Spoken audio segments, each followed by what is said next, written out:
Економската состојба во државата е катастрофална, но се чини дека во најлоша ситуација е ромското население. За овие теми разговараме со Шабан Салију од демократските сили на ромите. Господин Салију, добре дојдовте во студијата на Република. Добре ве најдовме, ви благодариме на поканата и сакам да ги поздравам сите гледачи на вашиот медиум. Така, лошата економска состојба во државата сите ја чувствуваме, но се чини дека најчувствителни се ромското население. Кажете ми, каква е состојбата меѓу ромите? Па токму така, економската состојба, она што зборуваме и кризите кои беа престојните, медицинската, па и ова поскапувањето на електричната енергија, сигурно свој удел има и за покачување на цените на основните прехранбени продукти, војната која се случува во Украина, па и Газа и така натаму, уште повеќе ја влошува состојбата кај ромското население во нашата држава.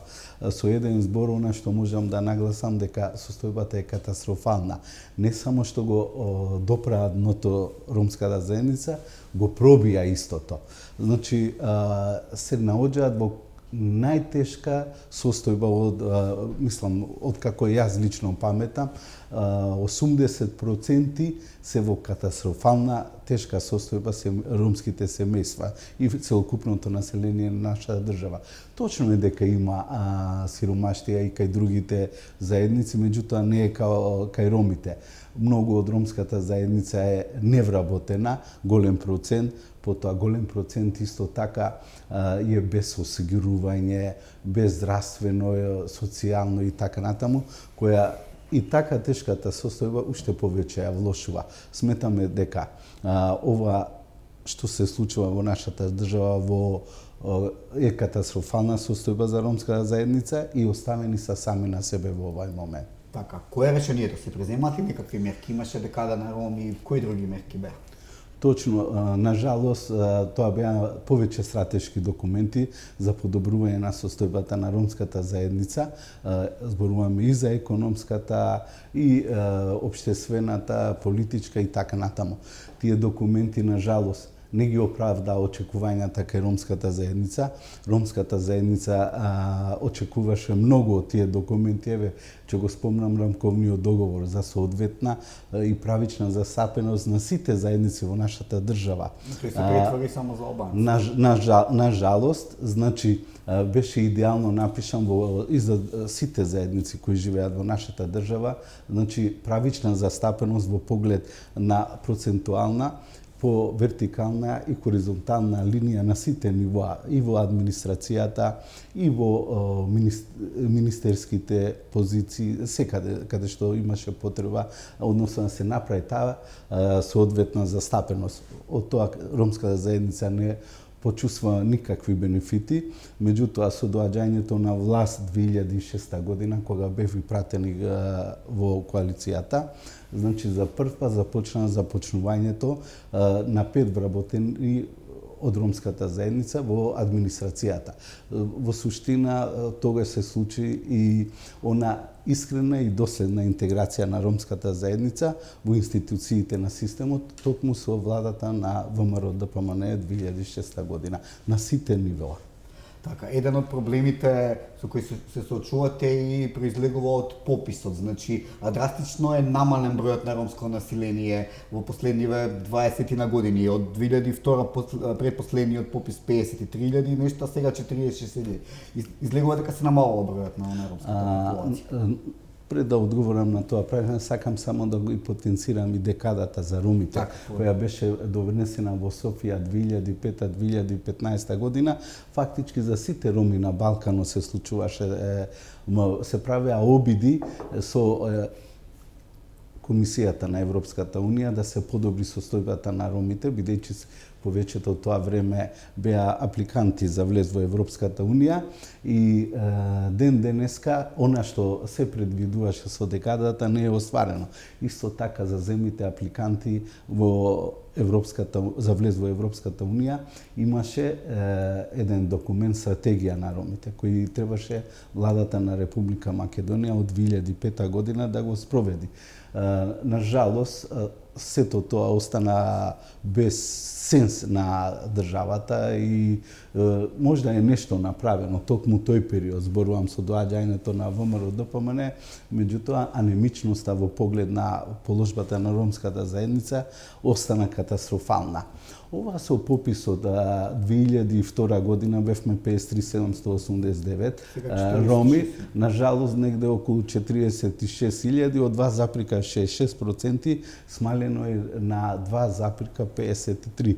Во суштина, ако положбата на ромите во државата на некој начин генициодно така го размислувам дека е направено, овде е силен екзодус направен. Значи, намалена е бројката, а 20 години од 2022 до 2002 до 2021 година помината Сака да кажете дека направена манипулација со пописните резултати? Апсолутно. Значи, наместо да е зголемена бројката и очекувано беше од сите ромски политички субјекти дека бројката ќе биде околу 80.000, бидејќи и нашата политичка партија има увид на состојбата на бројот на ромските и гласови, ама и населението. Ние знаеме дека во државата има околу 110 до 120.000 роми.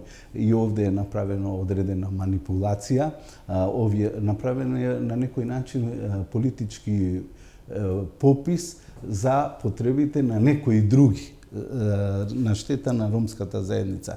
И испаѓа на интересна, често фраза ја кажувам, као да не се родило ние 20 години ни едно ромско бебенце, а вие знаете, наталитетот кај ромската заедница е доста висок и наместо да се покачи, испаѓа само роми умирале, ништо не се родило од ромската заедница.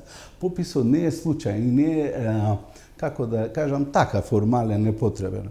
Од бројот, од процентуалната застапеност на одредена заедница, нели, и доаѓаат одредени други права, бенефиции, проценти за запишување во основните училишта, во средните училишта, на факултетите и така, ама исто така проценти за вработување, нели, ние според нашите анализи сме помалку вработени во државата околу 1%, а зборуваме и по овај лош попис 2,53.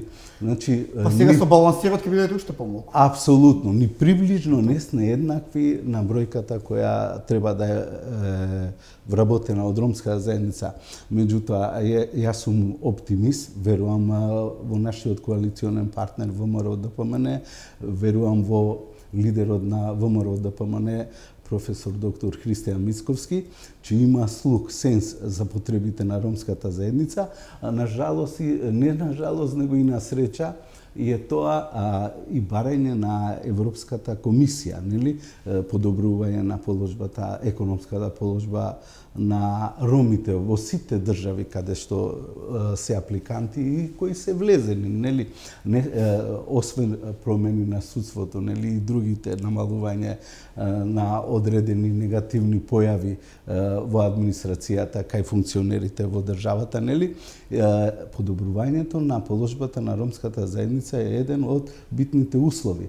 Значи, слушам дека во препораките голем број се однесуваат на лошата економска состојба на ромската заедница во нашата држава. Така, ја споменавте коалицијата со ВМРО ДПМН. Изборите се распишани. Останувате во коалиција со ВМРО ДПМН за следните избори. Апсолутно. Ја лично сметам, тоа го знае и нашиот голем коалиционен партнер, најголемата партија во нашата држава, ВМРО ДПМН, дека ние сме стратешки партнер на ВМРО ДПМН по онај Донтов модел. Ја често го нагласувам и треба да се знае дека ние како најголем, би кажал, коалиционен партнер и најголем од помалите сите политички партии, не само ромските и останатите, ние партиципираме со големо гласачко тело. Во најлоша ситуација овие 6 години нашата бројка се движе околу од 18 до 20.000 членови. Значи, како доаѓаат изборите, со оглед да сите знаат дека нашата коалиција ќе биде предводник и победник на престојните парламентарни избори и преседателски, и веќе ни се приклучуваат, и сметам дека таа бројка до почетокот на изборите ќе биде некаде од 27.000 и можда повеќе. Така, останувате цврсто за Апсолутно. заложбата на ВМРО-ДПМН против уставните измени.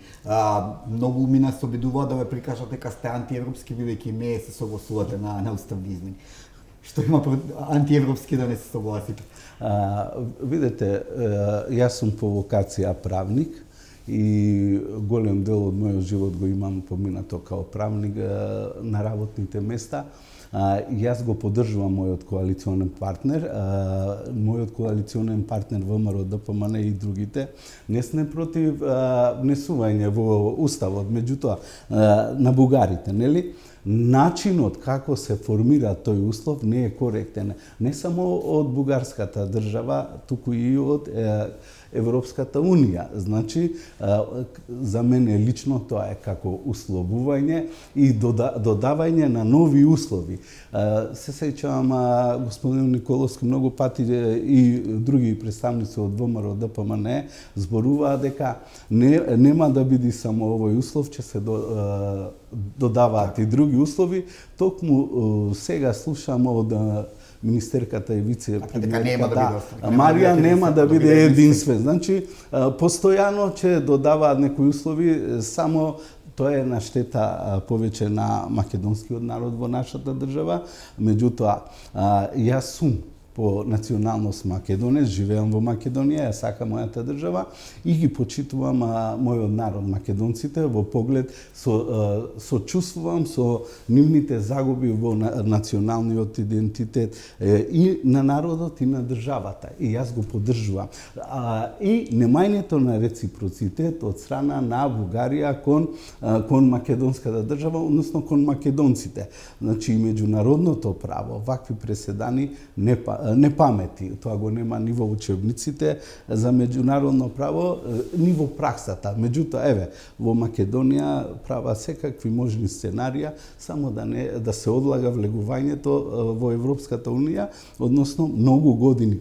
И покрај што Македонија во одредено време, посебно со владата на ВМРО-ДПМН, ги исполнуваше максимално условите, немаше ваква сиромаштија, немаше толку висок степен во судството на повреди, злоупотреби, корупција и така натака, сепак Македонија не влезе, не ги започна преговорите во Европската унија. За крај да резимирам, иако не сте етнички македонец, сочувствувате со вашите сограѓани македонци кога им се нарушени, значи, основните историски и национални права, и тоа треба да биде пример за останатите етнички заедници во Македонија да сочувствуваат и да ја разбираат положбата. Мислам дека сите треба така да се однесуваме и да го прифатиме као заеднички проблем. Проблемот на македонците во Македонија или на албанците во Македонија или на ромите, треба, ние живееме заедно, ова е заедничка наша држава и максимално треба да ја почитуваме и заштитуваме и